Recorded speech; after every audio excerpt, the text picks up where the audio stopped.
Oke, assalamualaikum warahmatullahi wabarakatuh. Balik lagi bareng gue di channel.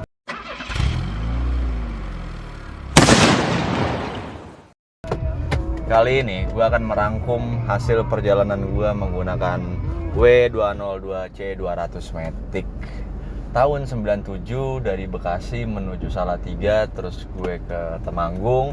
Habis itu gue balik lagi ke Bekasi lewat jalur Wuleri. So far, seperti video yang kalian saksikan gitu ya, bahwa perjalanan gue itu hampir bisa dibilang nggak ada kendala ya.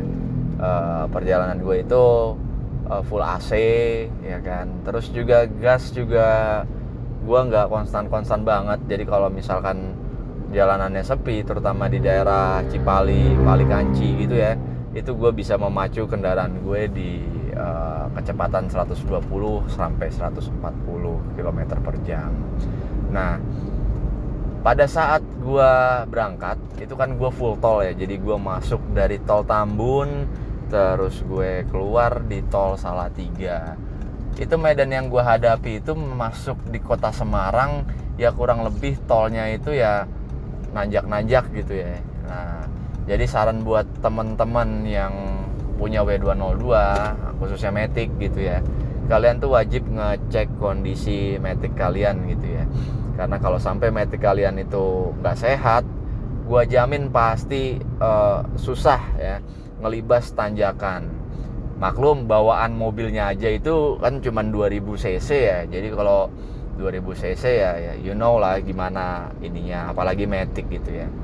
Ya memang agak boyo kan, dengan kapasitas mesin 2000 cc dengan bodi mobil yang bongsor alias berat gitu ya.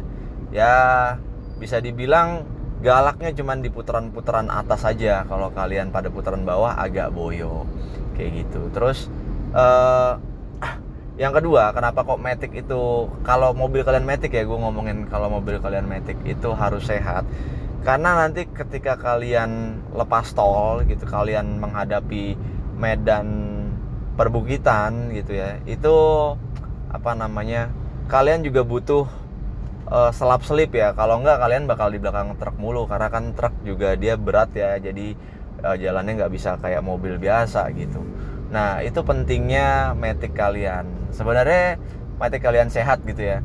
Nah, sebenarnya gue juga melakukan persiapan pas mau berangkat itu, ya kan. Gue melakukan persiapan pas mau berangkat itu, gue menyetel kabel boden gue. Jadi kabel boden yang biasa gue pakai di perkotaan kan setelannya agak apa ya, agak kendor gitu ya, agak kendor. Maksudnya supaya kalau nyetir di perkotaan gue nggak gebar-geber, santai aja gitu ya. Karena juga di kota juga macet, mau ngapain sih nyetel setelan narik gitu ya, kayak gitu. Nah tapi ketika gue mau berangkat, nah itu gue nyetel kabel boden gue ulang. Jadi gue kencengin supaya apa? Supaya kalau misalkan gue nyalip, gue nggak butuh ngebejek gas sampai habis baru dia kick down gitu. Jadi efeknya kalau kabel boden kalian tuh di kencengin gitu ya, jadi kalian toel sedikit aja tuh kickdown udah langsung jalan gitu ya. Misalkan kalian dari gigi 3 terus kalian mau nyalip truk gitu kan, nah itu langsung kickdown tuh udah jalan gitu, udah nyalip gitu, udah bisa nyalip gitu. Terus mungkin di sektor rem juga kalian juga harus cek bener-bener, karena medannya itu di sana itu nggak ada yang pure apa ya, di Jawa Tengah itu nggak ada yang pure nanjak terus turun gitu ya, itu nggak ada teman-teman ya. Jadi kalian harus pastiin kondisi rem kalian tuh prima gitu ya. Ya jangan sampai terjadi hal yang tidak diinginkan gitu ya. Karena kemarin juga alhamdulillahnya sebelum perjalanan gue menuju ke Salatiga itu ketahuan kalau kampas rem gue tuh habis gitu ya. Padahal di indikator di dashboard itu juga nggak nyala gambar piringan. Biasanya kalau misalkan kampas habis itu dia nyala tuh di dashboard tuh ya, gambar piringan apa namanya, piringan habis gitu.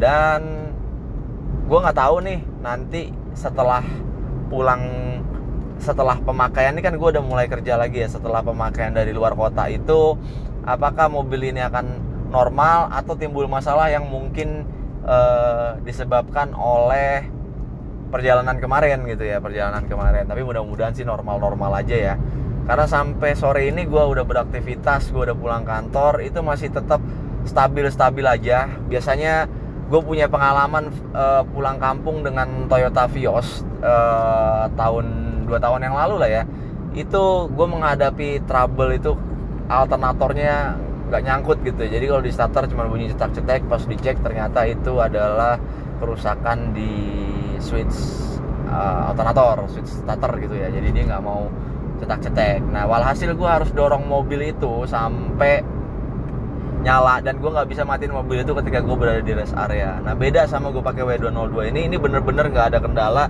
kecuali kendala sabuk pengaman aja tuh yang kemarin gue videoin ya. Cuman itu aja. Nah, oke, mungkin itu aja rangkuman dari gue dan tips dari gue. Kalau teman-teman mau pakai mobil Matic, baik itu W202 ataupun Mercy yang lain, itu aja sih sarannya, karena kalian akan menemukan medan yang mirip-mirip sama yang gue temuin. Oke, sekian dulu dari gue, semoga bermanfaat. Assalamualaikum warahmatullahi wabarakatuh.